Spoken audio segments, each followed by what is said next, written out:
আমি 2 নম্বর আরেকটা অত্যন্ত তাৎপর্যপূর্ণ ছবিতে যাব, যেটা আমার 3 দশকের সাংবাদিকতার জীবনে আমি কোনোদিন দেখিনি।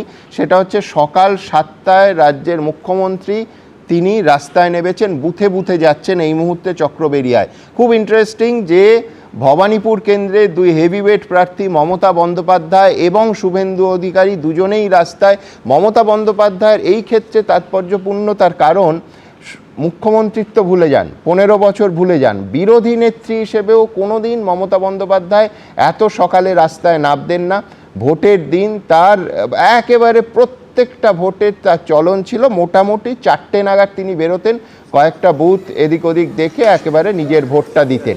আজকে 7টার সময়, এটা চেতলার ছবি এই মুহূর্তে দেখছেন, ববি হাকিমের চেতলায় পৌঁছে গেছিলেন মুখ্যমন্ত্রী। এই মুহূর্তে সম্ভবত চক্রবেড়িয়ায় আছেন, তার সঙ্গে আছেন আমার সহকর্মী কৃষ্ণেন্দু অধিকারী। কৃষ্ণেন্দু, এই মুহূর্তে মুখ্যমন্ত্রীর মুভমেন্ট কি? মুখ্যমন্ত্রী এবং বিরোধী দলনেতা, আমি তারপরে বিরোধী দলনেতার বক্তব্যে আসবো, কিন্তু তার আগে মুখ্যমন্ত্রীর এই মুহূর্তের মুভমেন্ট কি এবং এই মুহূর্তে কোথায় আছেন, ঠিক কটায় বেরিয়েছেন? এবং তুমিও নিশ্চয়ই একমত হবে, এত সকালে মমতা বন্দ্যোপাধ্যায় রাস্তায় না, আমার মনে পড়ছে না যে এই ছবি কোনো দিন এ রাজ্যের মানুষ দেখেছেন। একদমই ঠিক বলছো সুমনদা, যে মমতা বন্দ্যোপাধ্যায় ভোটের দিনে সকাল সকাল রাস্তায় বেরোচ্ছেন, এ ছবি নজিরবিহীন। আজকে 7টার ভোট গ্রহণ শুরু হয়েছে, তার ঠিক পরেই মমতা বন্দ্যোপাধ্যায় বাড়ি থেকে শটান বেরিয়ে চেতলায় চলে যান। চেতলায় ফিরহাদ হাকিমের বাড়ির কাছে একটা বুথের কাছে যান এবং সেখানে একগুচ্ছ অভিযোগ করেন। তাদের পোস্টার ছেড়ে দেওয়া হচ্ছে। শাসক দলের নেতা সুপ্রিমো, তার দলের পোস্টার ছেড়ে দেওয়া হচ্ছে এমন অভিযোগ মমতা বন্দ্যোপাধ্যায় করছেন।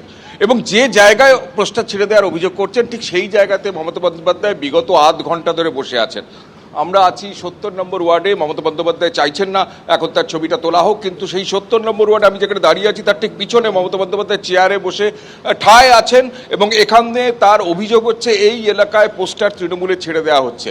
মমতা বন্দ্যোপাধ্যায় যখন বাড়ি থেকে বেরোচ্ছেন তার ঠিক আগে তার চৌকাটে তারই ভাই কার্তিক বন্দ্যোপাধ্যায়কে পুলিশ হুঁশিয়ারি দিচ্ছে। এ ছবিও আমরা নজিরবিহীন আমরা দেখেছি।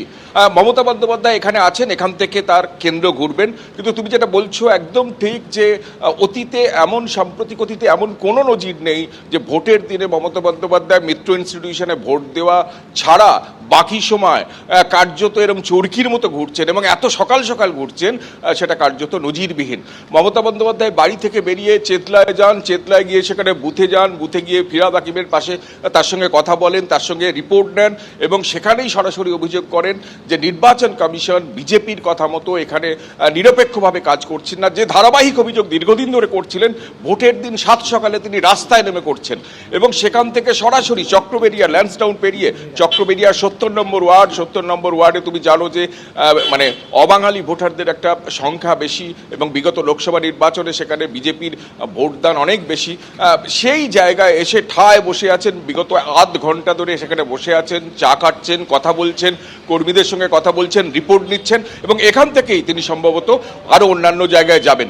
সব মিলিয়ে সকালবেলাতে সেই নজিরবিহীন ছবি পাচ্ছি যে মমতা বন্দ্যোপাধ্যায়ের চৌকাটের বাইরে কার্যত খানিকটা দূরে, অভিষেক বন্দ্যোপাধ্যায়ের অফিসের খানিকটা দূরে, সেখানে মমতা বন্দ্যোপাধ্যায়ের ভাই 4 জনের সঙ্গে বসে আছেন। কেন? সেখানে কলকাতার পুলিশ তাকে হুঁশিয়ারি দিচ্ছে এবং সেখান থেকে তুলে দিচ্ছে এবং তারপরই মমতা বন্দ্যোপাধ্যায় বাইরে বেরিয়ে আসছেন। বাইরে বেরিয়ে এসে বিভিন্ন কেন্দ্রে ঘুরছেন এবং বিভিন্ন কেন্দ্রে ঘুরে ঘুরে নির্বাচন কমিশন বিজেপি তাদের বিরুদ্ধে একাধিক অভিযোগ করছেন। এই ছবি নজিরবিহীন। একদম।